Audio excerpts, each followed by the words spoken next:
무형 자산을 볼 건데, 자, 얘도 자산 중에 지금 우리 보는 게 비유동 자산이고, 이 비유동 자산 중에 무형 자산을 보려고 하는 거예요. 그럼 이 무형 자산은 영업 활동에 사용할 목적으로 보유하는 내구성 있는 무형의 자산을 이야기하는 거예요. 그럼 유형 자산하고 차이가 없죠. 근데 형체, 물리적 형체가 있다 없다인 거지, 우리가 영업 활동에 사용하고 그걸 위해서 보유하고 있는 자산이라는 이런 개념은 똑같다라고 보시면 돼요. 자, 그럼 우리가 영업 활동에 사용을 할 목적으로 보유하고 있는 건데, 지금 우리 교재에서 보시면 지금 뭐 장기간 영업 활동 사용한다, 그리고 물리적 실체가 없다, 여기까지는 이해가시죠? 그런데 식별이 가능하고라고 적혀 있죠. 이 식별이 가능하다는 게 무형 자산의 중요한 요소 중에 하나인데, 이 식별이 물리적 형태의 식별을 이야기하는 게 아니에요. 이 식별이 가능하다라는 건 우리가 이 무형 자산을 인지했을 때 외부 이해관계자도 인지할 수 있어야 된다는 거예요.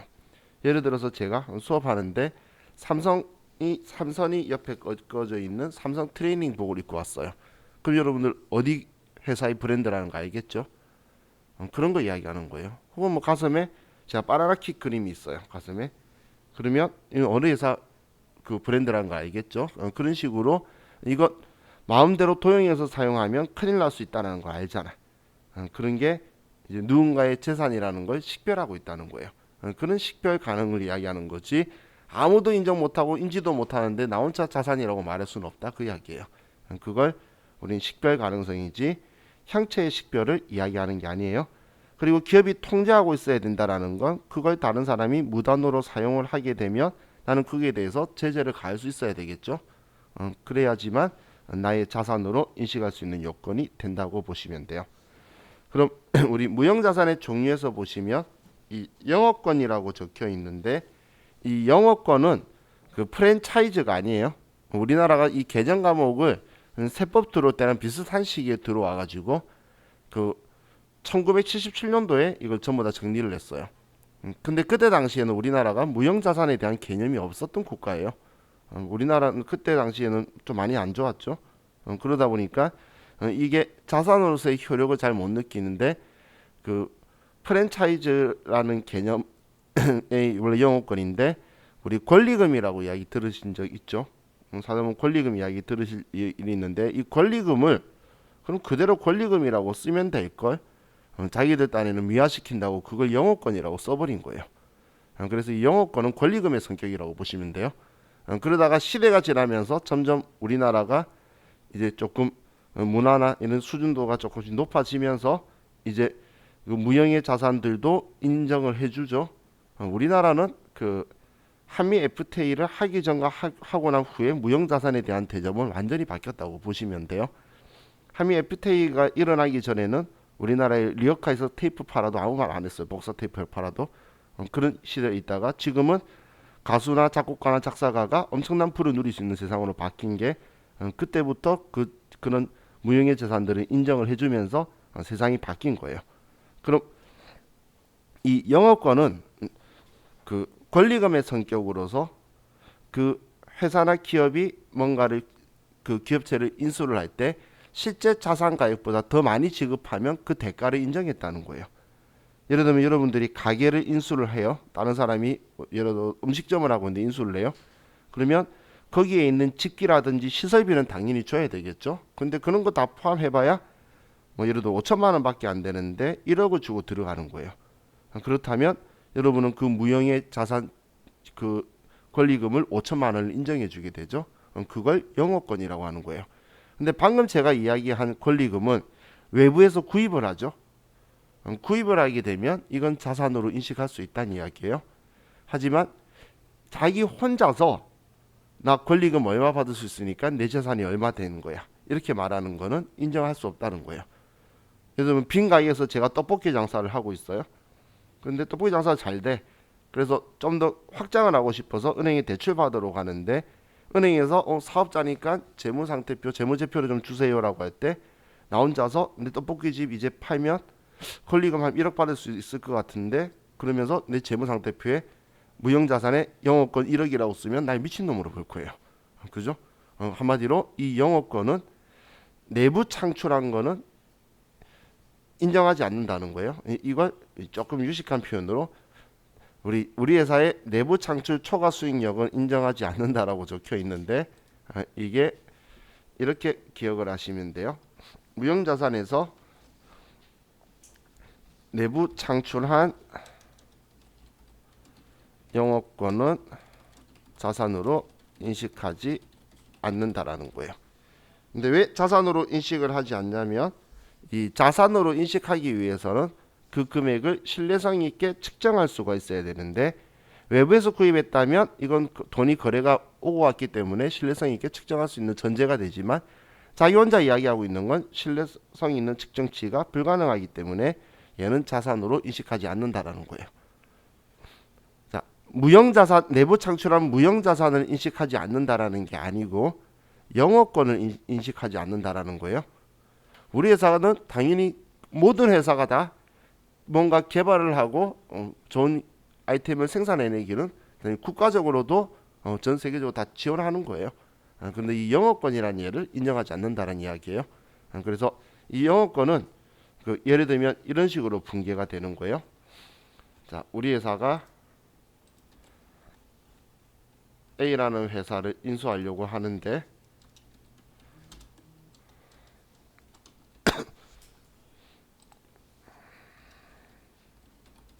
자, A 회사의 재무상태표가 있어요.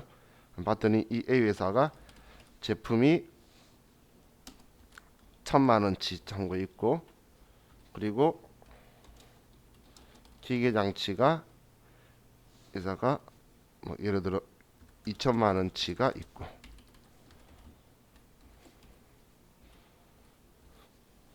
그리고 뭐 이 회사가 또 자동차도 있어요. 지게차.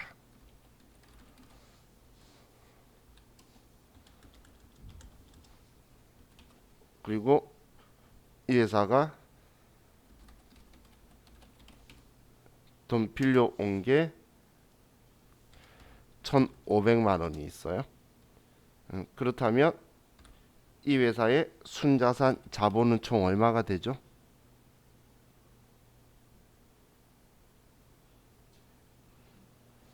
이 회사의 자본은 2,500만 원이 되겠죠? 그죠?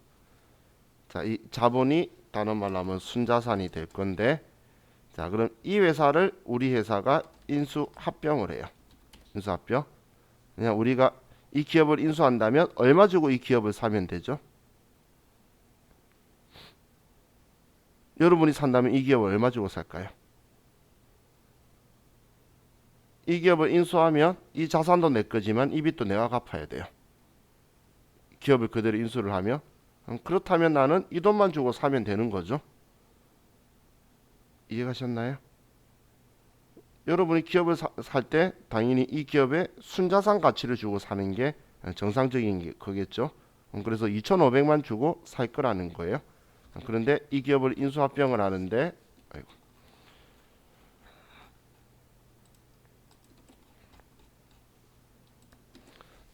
자, 이 기업을 내가 인수를 하면 이제 제품, 기계장치, 차량, 운반구는 내 거가 돼요.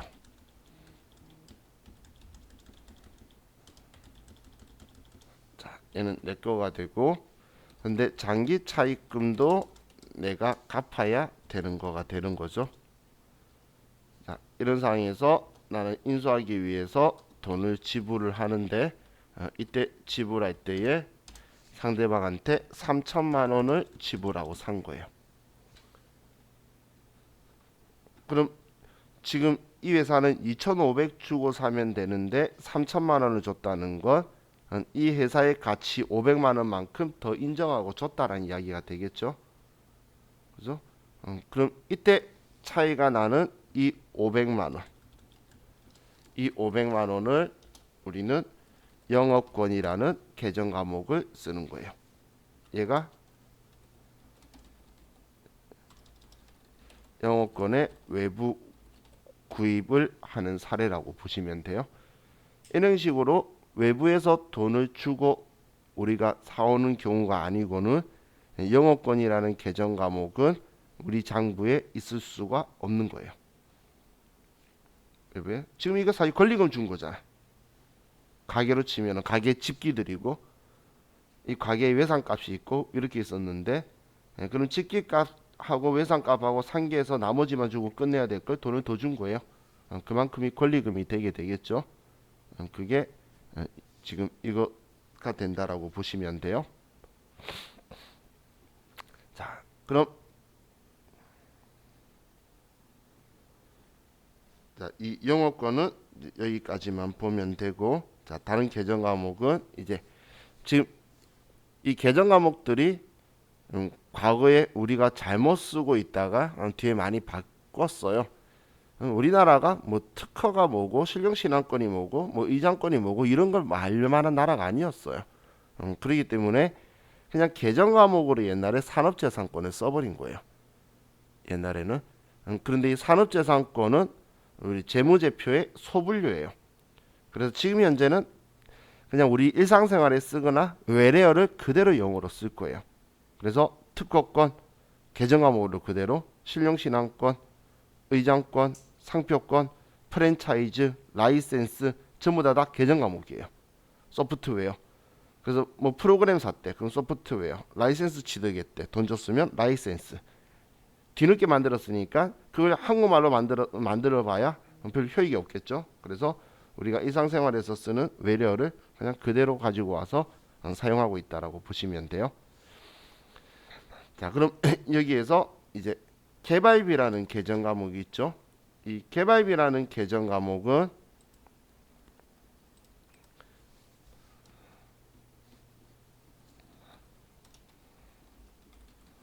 자, 이 개발비는 자, 먼저 뭔가를 우리가 개발을 하는데 우리가 자산으로 인식하려면 자산의 인식 요건들이 있어야 돼요.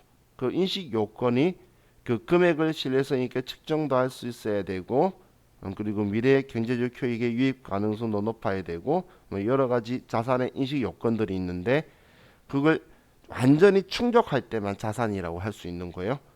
그렇기 때문에 자, 우리가 뭔가를 개발하려면 연구 단계가 있어요. 이 연구 단계에서는 개발비라는 계정 과목을 쓰는 게 아니라 연구비나 혹은 연구 개발비라는 우리 비용 계정 과목을 사용할 거예요. 근데 이 연구 단계는 사람들이 연구하는 줄 아는데 이 연구 단계는 그런 연구에 들어간 게 아니고 이걸 만약에 연구에 들어가면 과연 실용성이 있을까라는 그런 사전 이제 우리가 판단하는 단계라고 보시면 돼요. 자, 그럼 다음은 개발 단계로 들어갔어요.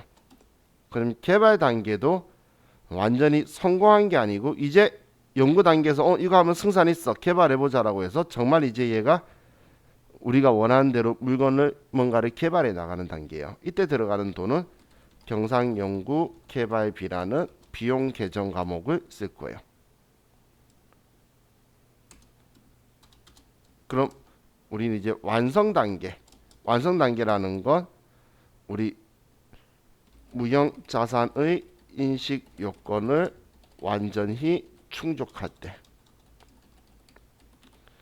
이때만 우리는 개발비라는 무형 자산 계정 과목을 쓸 수 있는 거예요.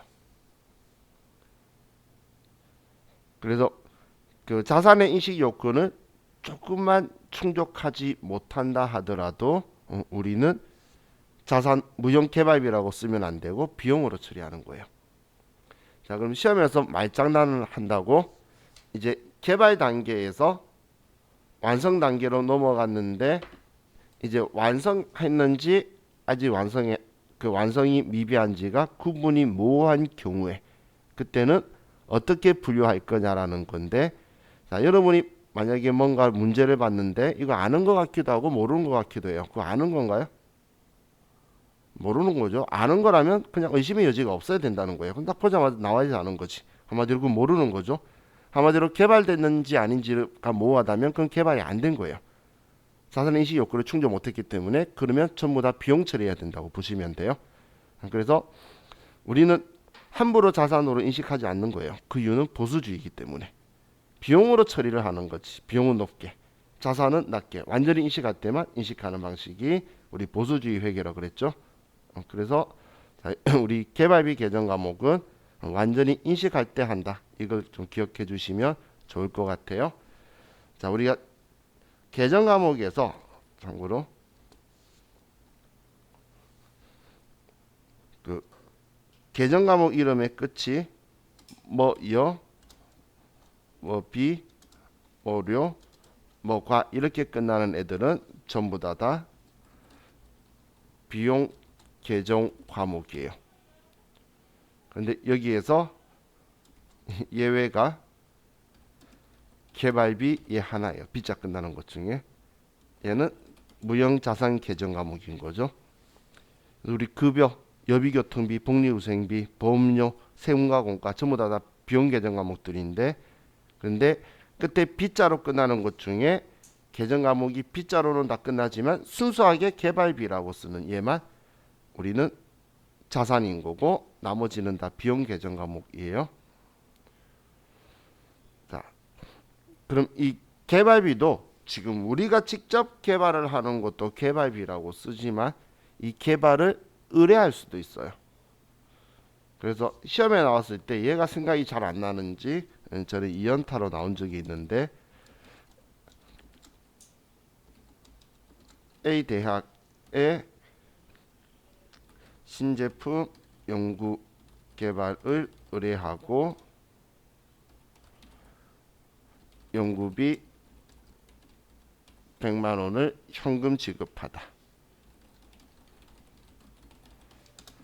자, 이렇게 쓰게 되면 우리는 대변에 현금 100만 원을 지급을 한 거고, 자, 차변에 여기에서 여러분들의 시선을 이쪽으로 일부러 쏠아 놓았는데 우리는 지금 개발을 의뢰했는데 외주 준 거죠. 그러면 개발에 대한 무형자산에 대해서 지금 외부 구입하기 때문에 이때는 즉시 개발비라는 자산 의뢰의 인식 요건을 전부 다 충족했기 때문에 개발비라고 쓰는 거예요. 그래서 우리 전에 진짜 똑같은 문제를 무슨 대학 한 번 하고 두 번째는 유명 대학이라고 학교 이름만 바꾸고 하면서 연타로 문제를 내기도 했었어요. 생각보다 많이 틀렸었나 봐. 그래서 자, 이렇게 나왔을 때도 우리는 개발비라는 계정 과목으로 바로 쓴다. 이렇게 생각하시면 돼요. 자, 그럼 우리 교재를 좀 보면, 자, 교재에 다른 것보다 개발비에 보면 내부 창출된 자산으로 개발과 관련하여 지출한 금액인데 자산 인식 조건이 충족하는 경우에만 자산으로 인식한다라고 적혀 있죠. 근데 얘는 그냥 충족하는 경우만 적혀 있는데 완전히 충족해야지만 되는 거예요. 자, 그리고 아래에 우리 3번 보시면 연구 단계와 개발 단계를 구분할 수 없을 땐 연구 단계 지출액으로 본다. 이 말은 무슨 이야기냐면 이거예요. 앞에 제가 완성했는지 개발했는지 구분이 모호하면 아직 안 된 거니까 앞 단계라고 그랬죠. 그런데 연구 단계, 개발 단계도 모호하대. 그러면 아직 개발 단계 안 들어간 거예요. 앞 단계인 거예요. 그래서 지금 이 단계 순서대로 넘어가야 되는데 지금 지문은 이 두 개를 이야기하고 있죠. 그러면 얘는 아직 개발 단계로 완전히 들어간 게 아니니까 연구 단계로 본다. 이렇게 적혀 있는 거예요. 앞 단계로. 자, 다음 이제 무형자산의 상각에 대해서 적혀 있는데, 자, 이건 시험에 나오는 지문들을 제가 정리를 해드릴게요.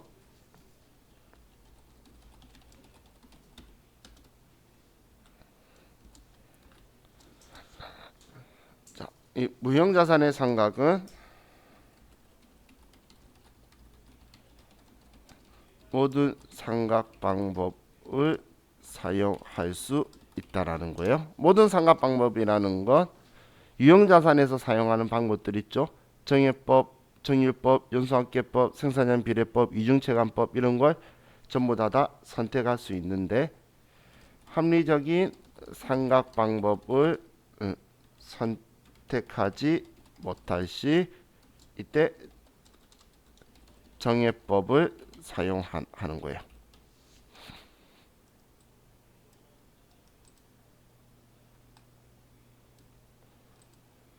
자, 그리고 무형자산의 내용 연수는 원칙적으로 20년을 초과할 수 없다.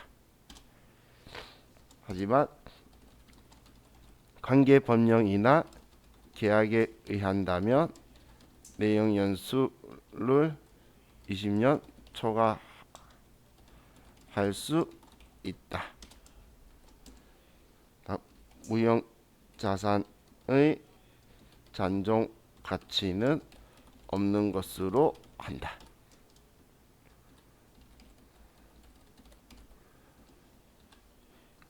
자, 그리고 무형자산의 상각회계 처리는 관습적으로 직접법으로 한다. 이게 무형자산 상각에 대해서 이야기하는 걸 전부 다 정리한 거예요. 시험에 나오는 지문들이에요. 무형자산 상각은 정해법으로 만다. 오답인 거고, 그리고 합리적인 상각 방법을 못 찾을 때 정해법을 하는데 정률법을 한다. 이렇게 해서 틀리기도 하고, 그리고 관계법령이나 계약에 의한다 하더라도 무형자산은 내용 연수를 20년을 초과할 수 없다. 그렇게 해서 오답 지문으로도 나오고, 그리고 무형자산의 잔존 가치는 합리적인 방법을 산정하여 사용한다. 틀린 지문으로 등장을 할 거예요. 그래서 정확한 지문으로 얘네들을 생각하시면서 좀 보시면 돼요.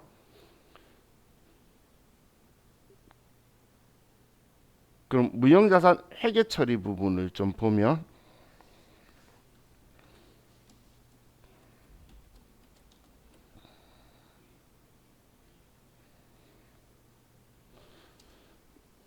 예를 들어서 우리가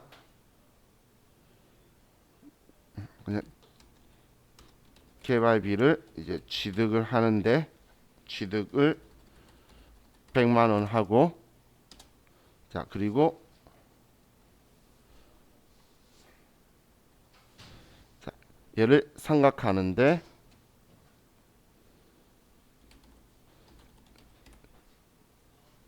정해법으로 쓰고 정해법으로 5년 잔존가액은 0 원칙적으로 없는 걸로 한다라고 했죠. 자, 이렇게 했을 때 자, 취득이 X1년도 1월 1일이면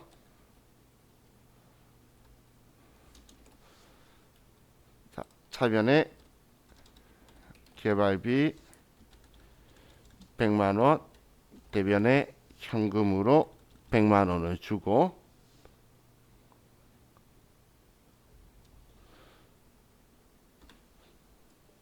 그럼 X1년도 12월 31일 날, 자, 우리는 차변에 이제 얘는 감가상각비가 아니고 무형자산 상각비라는 표현을 쓸 거예요.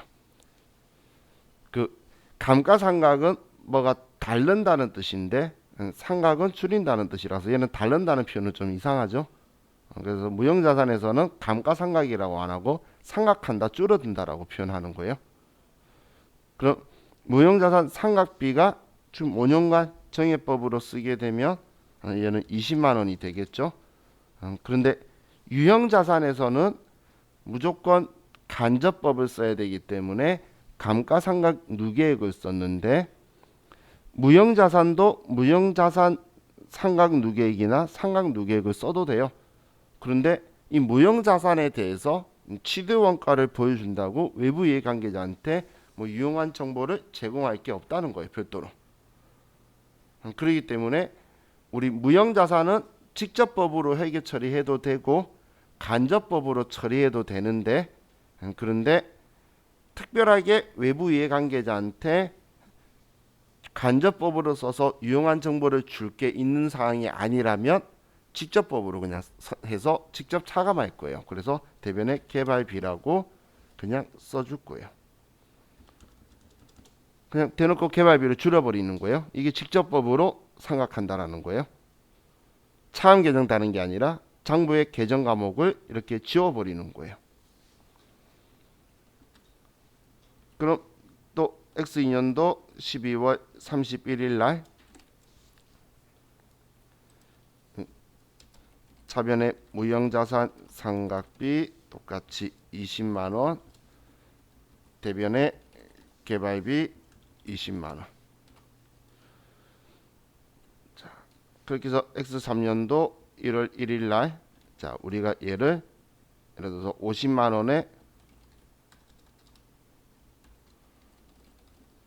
처분을 해요. 자, 그럼 개발비는 우리 장부에 얼마라고 적혀 있을까요? 그렇죠. 60만 원이라고 적혀 있겠죠. 그냥 대변에 써서 지웠잖아요. 20만 원, 20만 원.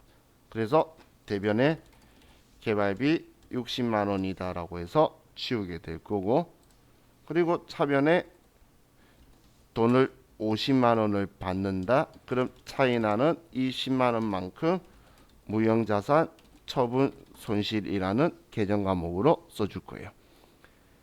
자, 이게 직접법으로 생각하는 경우다라고 보시면 돼요. 자, 그런데 이걸 그 결산 문제로 나왔을 때에 뭐 분계를 지금 이렇게 결산할 때 12월 31일 날 우리가 생각할 때는 사실 금액만 알면 분계는 컴퓨터가 해줘요. 그래서 컴퓨터가 분계를 해주니까 우리는 금액만 알면 되는데, 지금 이렇게 직접법으로 생각한다라는 걸 아냐라는 문제를 어떤 형식으로 나오냐면 이런 형식으로 나오게 될 거예요. 취득을 2019년 1월 1일 그리고 맞죠? 장부가액 60만원, 내용 연수 5년, 잔존 가액은 0원, 그리고 정액 상각 방법 정액법. 자, 이렇게 했을 때 올해 2021년 12월 31일 차변에 무형자산 상각비, 대변에 얘가 개발비라면 개발비라고 이렇게 분계할 이 금액은 얼마일 거냐 그 이야기예요. 자, 그럼 이 장부가액은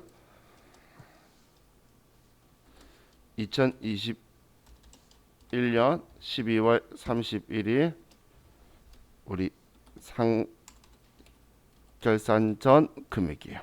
결산 전까지의 금액. 자, 그럼 이 금액은 얼마가 되게 될까요?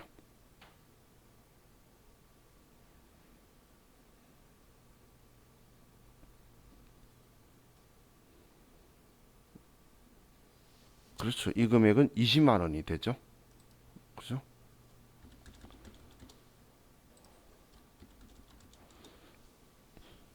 이 금액이 20만 원이 되는 이유가 지금 이 장부 금액이라는 건 감가상각한 후의 금액을 이야기하는 거죠.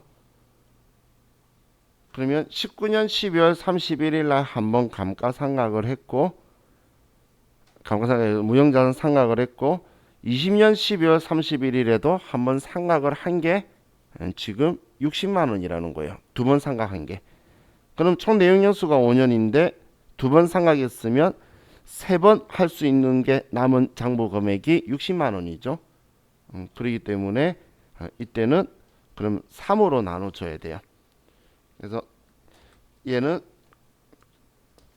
우리가 문제를 볼 때 무형자산 상각이 나오면 상각에 대해서 나오면 장부가액을 줄 때는 잔존 내용 연수로 나눠주시고 취득 가액을 주면 100만 원 줬을 거예요. 그때는 총 내용 연수로 나눠버리면 돼요. 100만 원 줬을 때는 5년 나누고 지금처럼 60만 원 주게 되면 5년인데 취득했을 때 한 번, 그 다음 연도 한 번, 두 번 뺐으니까 세 번밖에 안 남았네. 그래서 얘는 똑같이 20만 원이 나오게 되겠죠. 그래서 우리한테 제시해주는 금액이 장부가액을 주는 건지 취득가액을 주는 건지를 확인을 해서 그 계정 과목 그 금액에 맞춰서 내용 연수를 여러분들이 나눠주시면 좀 더 원활하게 올해 상각비를 계산하실 수 있을 거예요. 자, 지금 우리 그 교재 보시면 제일 아래쪽에 지금 직접법 적혀 있는데 직접법은 무형자산에서만 사용할 수 있고 간접법 하면 상각누계기라고 쓴다라고 적혀 있는데 자, 무형자산은 직접법이든 간접법이든 둘 다 사용이 가능하다라는 거예요. 그런데 유형자산은 우리 회계 기준에서는 무조건 간접법으로만 해야 돼요. 직접법으로 유형자산을 하면 안 된다는 이야기예요. 그래서 우리 회계 처리 방법에서 여기에 직접법은 무형자산에서만 사용 가능하다라고 적어 놓은 거예요. 자, 이렇게 하면 이제 우리 무형자산 부분은 받고 자 이제 225페이지로 가서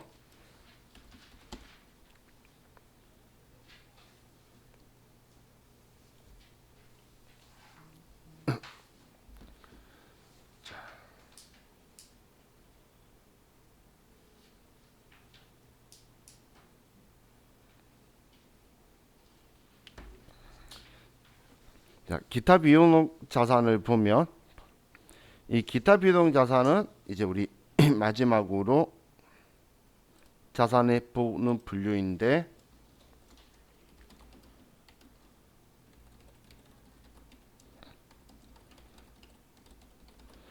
자, 이 분류는 우리 회사의 자산이긴 한데 내 돈이긴 한데 언제 나에게 현금화가 될지는 모르는 것들이에요. 내일 당장 될 수도 있고 그리고 미래 언젠가는 나의 돈이 될 수도 있고 현금화가 될 수도 있고 하지만 내 거인 것들을 모아두고 있는 곳이라고 보시면 돼요.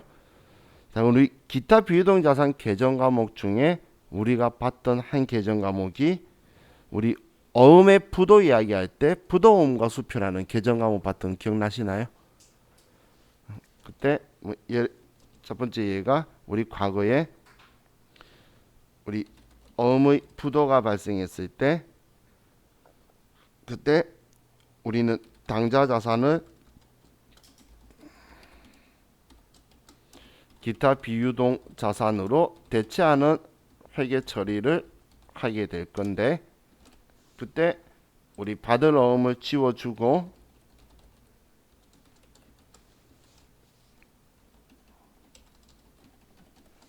그리고 차변에 부도 어음과 수표라는 계정 과목을 써주게 되는데 얘가 지금 기타 비유동 자산이면 부도가 났는데 부도 난 곳의 수표나 어음은 언제 우리가 현금화를 할 수 있을지 받을 수 있을지 또 못 받을지 모르죠. 못 받아서 대손 처리하게 될지 모르기 때문에 일단 부도 났을 때 당좌 자산이 아니고 부도음과 수표로 처리를 해둘 거라는 거예요. 자, 그리고 우리가 건물을 임차하기 위하여 보증금 100만 원을 보통예금에서 이체하다. 자, A 회사에 제가 A 상대방 이거 빼먹었네요. 자, 그럼 A라는 회사한테 우리가 건물을 빌리기 위해서 보증금 100만 원을 보통예금에서 주게 되면 그럼 나는 보통예금에서 돈을 주고 차변에 우리는 이 100만 원을 써주게 될 건데 우리가 뭔가를 빌리면서 보증금을 걸면 그걸 임차 보증금이라고 할 거예요. 뭔가를 빌려오면서 보증금 걸었다고 해서 임차 보증금이라는 계정 과목을 쓸 거예요. 그럼 여러분이 뭔가 사무실 빌리면서 월세 계약을 하거나 아니면 전세, 뭐 사무실은 전세 계약은 잘 없죠. 그럼 하게 되면 우리 그 보증금을 주는데 그 사무실에 나갈 때 그 보증금을 돌려받겠죠. 내 돈이잖아. 그럼 내 돈을 그 건물주가, 건물 사업자가 가지고 있겠죠.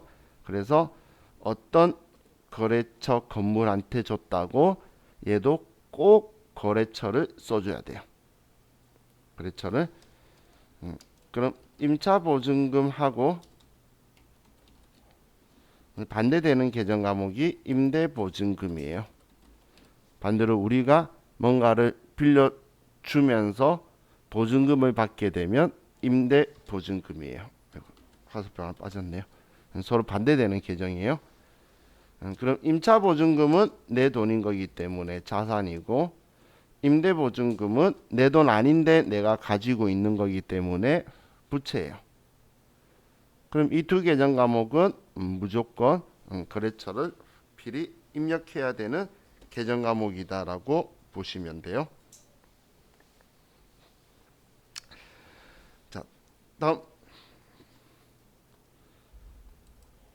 자, 지금 여기에 책에 있는 계정 과목 보시면 전세권이라는 계정 과목이 있죠. 이 전세권은 지금 우리가 보고 있는 자산의 분류가 어디죠? 자산의 분류가 기타 비유동 자산이죠. 그래서 전세권은 기타 비유동 자산이다라고 기억해 두세요.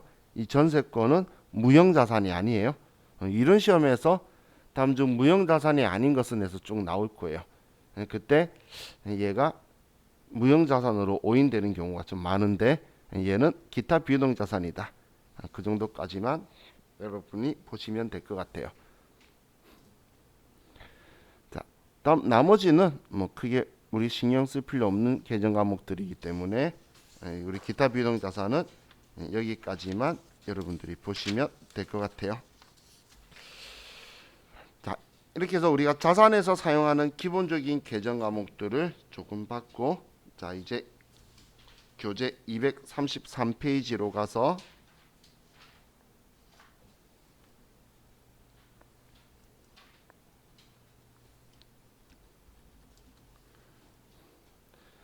이제 유동부채 계정 과목을 좀 볼게요. 자, 유동부채 계정 과목에서는 제가 여러분한테 설명할 계정 과목이 많지가 않아요. 심지어 여러분들 교재 다음 페이지 넘겨보시면 바로 비유동부채가 나올 거예요. 그죠? 왜 그렇냐면 자 보시면 유동부채는 보고기간 종료로부터 1년 이내에 현금화되는 부채, 상환해야 되는 부채인데 우리가 당좌 자산을 하면서 당좌 자산 중에 부채로 반대인 계정 과목을 같이 봤기 때문이에요. 자, 그럼 예를 들면 첫 번째 외상 매입금하고 지급어음, 얘는 우리 매입 채무로서 일반적인 상거래 때 이야기했던 계정 과목이죠. 그죠?